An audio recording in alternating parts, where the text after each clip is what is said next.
MMA Inside the Cage, brought to you by Advanced Sports Labs. Expedite your blood work today at advancedsportslabs.com. Welcome to MMA Inside the Cage, bringing the world of mixed martial arts straight to you. I'm your host, Cyrus Fees, and next to me, the always underdressed Casey Oxide. Can we at least get you in a sport coat or something, This is some good stuff. This is Hunter MMA. Yeah, I spent a lot of time in my career making it so that I'm not just another suit walking down the street. You know what I'm saying? Oh, okay. So I'm just another suit. I'm just another suit. Just a talking head. Is that what this is? This week, I went on location to a one-of-a-kind arena/restaurant/training center in North Carolina. It's called the Fight Factory. And later on, we're going to give you another hometown throwdown straight from the great state of Utah. We're going to kick things off with an MMA news flurry and then get to our breaking story of the week. Let's kick it off with one of the most well-known names in the game, Rampage Jackson. He's been a newsmaker, and it's just one thing after another for him. He misses weight in Japan, drops the loss to Bader, reveals he had a knee injury, then he says he wants out of the UFC. He gets granted a rematch with Shogun Rua, and then they're saying they're going to release him after that, but now he's on the shelf for about a year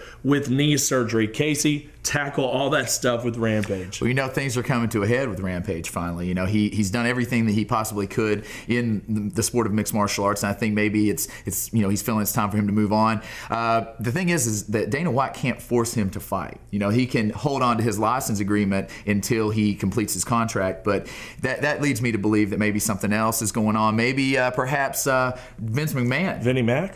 Could be, because you know, he had mentioned before when he was on the filming of the A-Team that he would consider a career in sports entertainment in the future, and so it could be that he's looking to make a little bit of jump. He's got the size, he's got the stature, and he's got the talk. I mean, it could be a good move for him. I mean, Shamrock did it, Severn did it. Why not? It could happen. Bellator had a great showing last week with UFC cast-off Miguel Falco pulling a big win. Not to mention one of the cleanest flying knee knockouts I've seen in a while by Brian the Predator Rogers. They got some big names floating in, Casey Alvarez versus Aoki. They got the move to Spike. They even have a video game coming out. Yeah. Bellator, man, are they kind of turning it around? Well, since Suffolk got hold of Strikeforce and you know, and pulled that number 2, you know, Bellator's moved into that number 2 spot, I believe, and they've really picked up steam with it. You know, and of course, this is right now we're during one of their big seasons, and you know, they've had a lot of action. This Alvarez and Aoki rematch is going to be awesome, man. Of course, you know, Alvarez taking the loss by submission the first time. Alvarez coming off of a loss right now, and so he's sort of like in that spot where Fedor was right after the Verdun loss. You know, so I think that it makes it very interesting. There's a lot going on, and you know, I'm anxious to see what Bellator does. I'm always, you know, the underdog. I'm always rooting for the underdog. You know, UFC is on top; they kind of run, but I don't like to see monopolies. I'm glad that Bellator's there and providing a lot of action. Well, speaking of Fedor, actually, M1 Global just had a big show. They had Jeff Munson returning to the card. They had Alexander Emelianenko actually pulling a nice victory. He got the TKO. He looked strong. Talk about Alex. He's kind of been the brother that nobody talks about a whole Fedor's lot. Kid brother, man. He put on a big bloody fight. You know, we hadn't seen a lot from him since Pride. He seemed to kind of fizzle out in a later year, you know, portion of his Pride days, and now he's back and he looked great. So you know, I'm always excited to see those. You know, the Emelianenko brothers, they always bring a good fight, whether it's Fedor or Alex. Okay, who's the better brothers, the Diaz's or the Emelianenkos? Man, you know, or the over-end. I understand more what the Diaz brothers are saying sometimes. Yeah. Or the Nogueiras. There's a lot of good brothers in MMA. You know, both those stories were big, but this next one has been named our breaking story of the week. It comes from our friends at Cage Warriors, who just had a big fight in Dubai. It's Cage Warriors Fight Night 4. They had a big main event. It was a good one. Mike 300 Hayes taking home the heavyweight title. But I'll tell you what, the big story was Sheila Gaff, Jennifer Maia, the women's fight, and it appears they're going to touch gloves. Sheila Gaff pulls it back and just starts going to work right off the bat on Maia. Some people could say that's a cheap shot. We just saw the Mayweather-Ortiz stuff. Talk about that. What do you say? Well, no doubt it's poor sportsmanship, but protect yourself at all times. You have to protect yourself at all times. People see it over and over and over again, and people are still getting, you know, clipped and knocked out with this. You know, I tell my fighters, you know, even if you're touching gloves, go out there, you know, reach out there and keep your head out of the way, because you can't take it back. You know, they're not going to disqualify a fighter for doing it, and you can't take it back. You know, one person moves on with a win, and the other person, you know, takes a big L. That's true. Well, we'll go to the Fight Factory next round, and later on we'll shed light on the best MMA that Utah has to offer. That's the Showdown Fights. But first, we love a good knockout on this show, so here's your MMA Inside the Cage punch of the week. Lopez with a little more than 30 seconds left. I think time is slipping away for Steve Lopez.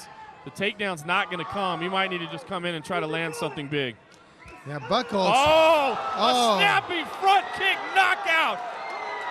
Unbelievable finish by Justin Buchholz. A kick to the jaw, and Steve Lopez went down immediately. An incredible ending to an outstanding fight. Justin Buchholz with the front kick KO. Wow, Steve Lopez taking 2 shots there. One from As a professional fighter, there's a lot of things that I need to be concerned about. I need to be concerned about my opponent. I need to worry about my fans. I don't want to have to be concerned about my blood work. That's why I go to Advanced Sports Labs and I get my blood work done in an affordable manner. They get it done fast. They send it to the commission, they send it to the promoter, and they send it to me, so I have peace of mind knowing that everything's done properly. I mean, why wouldn't you use Advanced Sports Labs? They get things done faster than the competition, and their standard rates are lower than everyone else's sale rates. It's a no-brainer. Expedite your blood work today at AdvancedSportsLabs.com.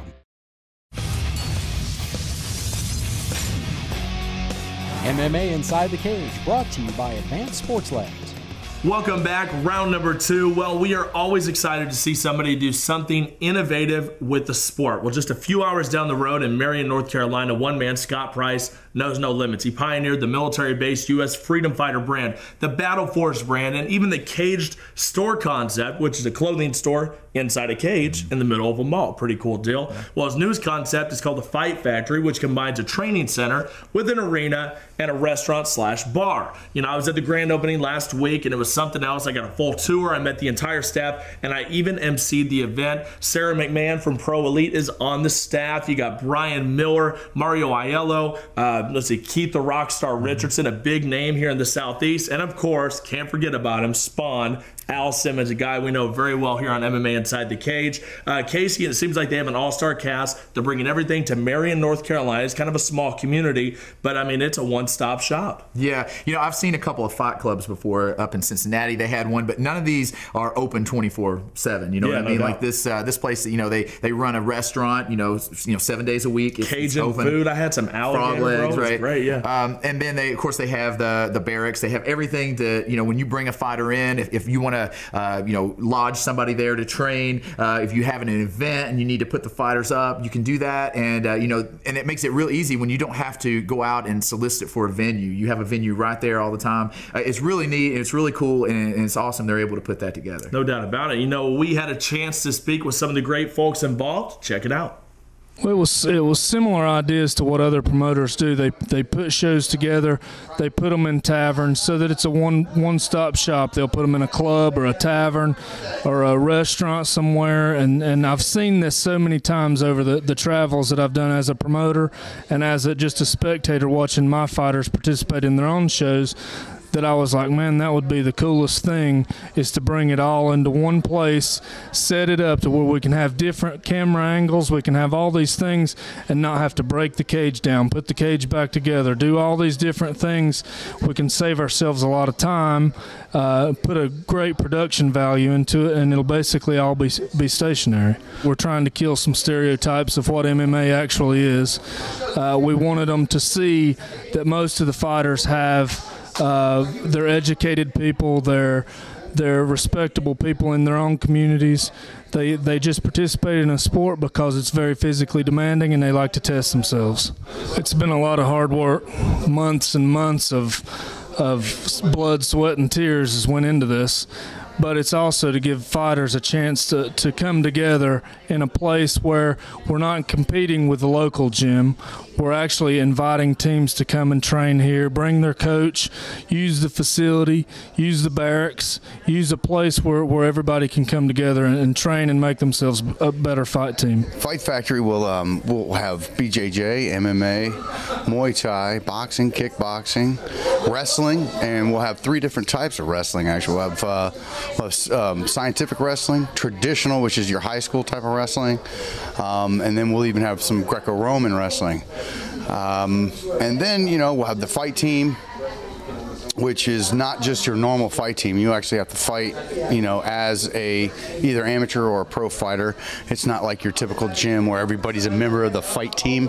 That's not how it works. We're going to be a traveling fight team, so it's actually going to be a little different than most gyms that they have around, you know.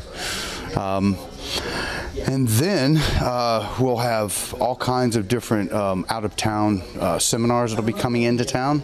Like Mario will be coming in June, and he'll be coming every 3 months to do huge seminars for us. And then, of course, we have our barracks so that out-of-town guests and fighters can train here and stay here all at the same time, and it's all inclusive. Our prices for that start at $99 for the weekend. And I think that's just the best deal that you can get. That includes your accommodations. You just can't get that anywhere, I mean, it's pretty nice. Okay, my name is Mariello. I'm teaching jiu-jitsu for 32 years right now. I come here for Fight Factory, for bringing the program for Gracie Jiu-Jitsu program for the kids, for the adults. And I put Brian Miller here for teach the kids, for teach the adults with gi. The kids want to be a nice confidence, be a nice self-defense.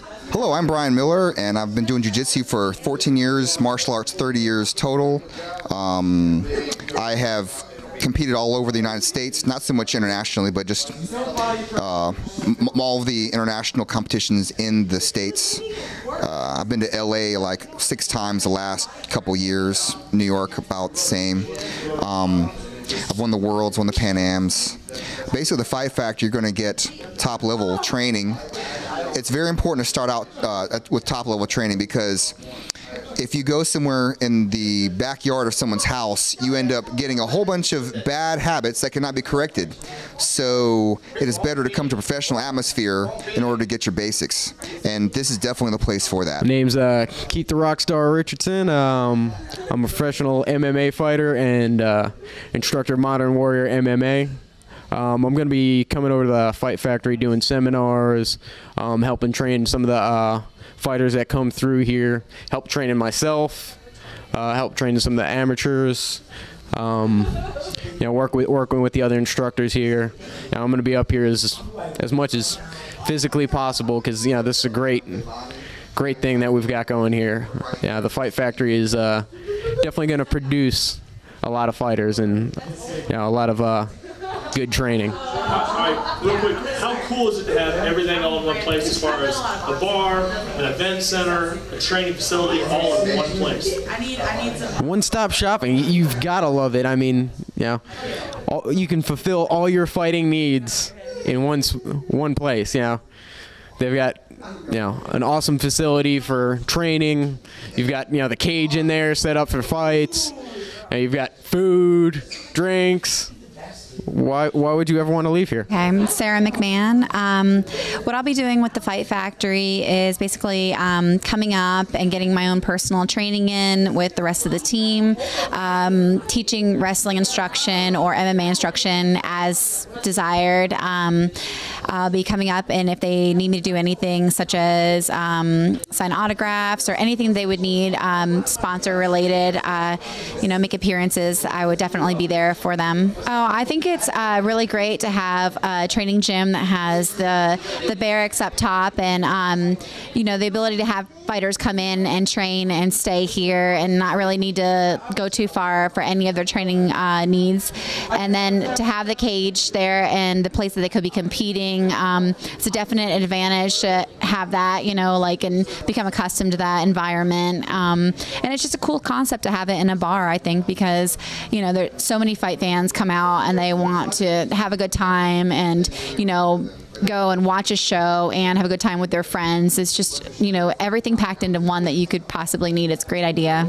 Well, I mean, it's good stuff. They're cutting out a lot of the costs for the promoter. Just imagine bringing in fighters for your fight and then just throwing them in the barracks, getting them all hooked up, and they're all there on site. You don't have to worry about searching for them or them getting lost. I mean, it's Marion. I saw you in that barracks, and I was thinking that I figured you'd be rocking out some Gomer Pyle USMC shtick. You know what I'm saying? You. Gomer Pyle. Is that what you relevant me to? Okay, well, their big event, Triangle Fight Promotions, the Call to Arms, is actually this weekend. It's going on. Go check out all their websites, trianglefighting.com, battleforge.com, freedomfighterbrand.com, and of course, go visit the Fight Factory yourself if you're down there by Marion. Well, we have another hometown throwdown after the break. Keep it right here on MMA Inside the Cage.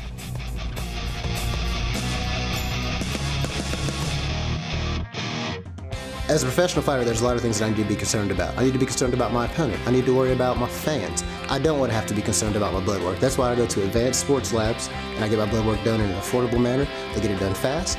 They send it to the commission, they send it to the promoter, and they send it to me, so I have peace of mind knowing that everything's done properly. I mean, why wouldn't you use Advanced Sports Labs? They get things done faster than the competition, and their standard rates are lower than everyone else's sale rates. It's a no-brainer. Expedite your blood work today at AdvancedSportsLabs.com.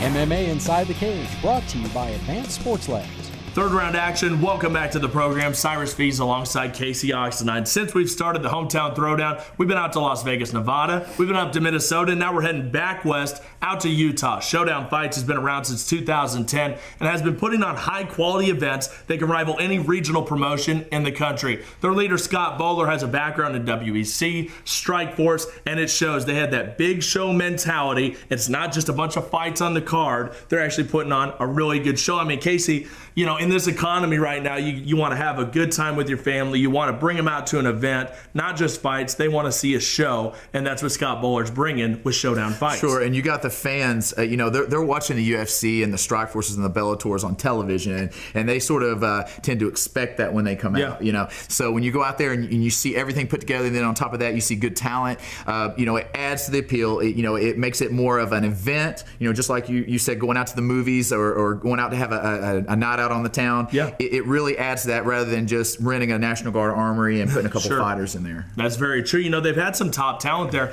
Josh Berkman, Junie Browning, Ramsey Nijam, Steve Seiler, just to name a few. Guys that have been on the big show. And Berkman, you know, he's done a lot of work for them. He's been involved in a lot of their events, and it's kind of cool to have that big pro that's been to the big show that stays very loyal to the regional promotion. Well, right. Well, I mean, of course, Josh Berkman, I'm sure, always wants to make that step back up to the big show, you know. But exactly, you know, he comes in and he fights for his hometown. I'm sure he has a ton of fans there that are loyal to him and to the promotion that, you know, really gave him that big push to get him up there, you know, because you have to start somewhere. And yeah, exactly. It's always good to see these guys going back and paying forward. I agree, man. Well, go to ShowdownFights.com. Check out their past events, news, and upcoming events. Let's go right to the main event of the week. So this is quite literally the big one, the World Cage Warriors heavyweight title. We have Mike 300 Hayes in the black with white and Andreas Big Daddy Kroniatakis in the black with yellow trim. Straight to the centre of the cage, two athletic looking heavyweights, Josh. Yep, both these guys very well conditioned and both in shape to go the full five if needs be. Measuring out stage. In and out of range is Mike Hayes. A good jab from Andreas, just meeting the incoming assault of Mike Hayes.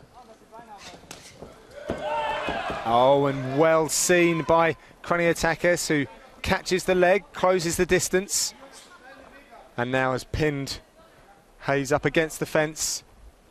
Andreas has spent a lot of time in the last couple of years really trying to improve his grappling and his ground game. He's been traveling reasonably frequently over to Victory MMA in San Diego to train with guys like Dean Lister and a lot of the other pros over there. The most intention is yet still feeling each other out to a certain extent. Yeah, pretty much fighting off of the back foot, but as we say that, Andreas sees the opportunity. Oh, good takedown from Andreas. He saw the opportunity off the strikes, closed the distance, and good body lock, looking to pass here. See what Andreas can do from the top position here. Looking to get back to the feet with the last 10 seconds of the round, perhaps pass the guard and start doing some damage. And there it is, the end of the first round. I'd like to see Andreas perhaps dictate a break and some shots. That might open it up for another takedown. Oh, and this time it's Mike who uses the trip. Yeah, Andreas finding himself on his back for the first time in this fight. His glancing elbows in this cutting motion can open up some pretty nasty cuts, which, when you're going a distance of 5 rounds, could really become a significant factor. Kroniatakis using his hips to try and get this back to the guard. But that round finishes with a takedown from Mike Hayes. Heavily on the hip, looking to step over the head now. There's a lot of possibilities here. He's working for the triangle from the top though. Inverted triangle from the top position for Mike Hayes. And the crowd really responding to that. Careful not to check the oil there. Creating enough space so that... Well, what Andreas is doing with that arm is keeping a frame. Oh, and he gets the Kimura. Just as he was defending one submission. Advanced Sports Labs is always a great experience. You go in, you get your blood drawn, they take care of all the paperwork for you, they send your results to the commission and to the promoter, so I can just focus on being a professional fighter and getting on the fight. Advanced Sports Labs. Expedite your blood work today at advancedsportslabs.com. MMA Inside the Cage, brought to you by Advanced Sports Labs. Time to close this episode out. There's only one way to do it here on MMA Inside the Cage. That's with Casey's Curtain Call. All right, well, if you take a look in the headlines right now, you will see that the world of mixed martial arts judging is in disarray. The fans, Dana White, they're all up in arms saying that these fights are not coming to the correct conclusion. Now, I say the only way to make a definitive winner is to take it out of the hands of the judges. That means a submission or a knockout. And in the words of a great martial artist, one of the greatest of all times, Sub-Zero, finish him. Nice. Very cool, man. Well, I'll tell you what, guys, if you want to contact us, get us at Facebook, find us, like us, follow us at MMAITC, subscribe to our YouTube for exclusive content, and find us on our new website, MMAInsideTheCageTV.com. I'm Cyrus Feast. I'm Casey Oxendine. And we'll see you next week Inside the Cage.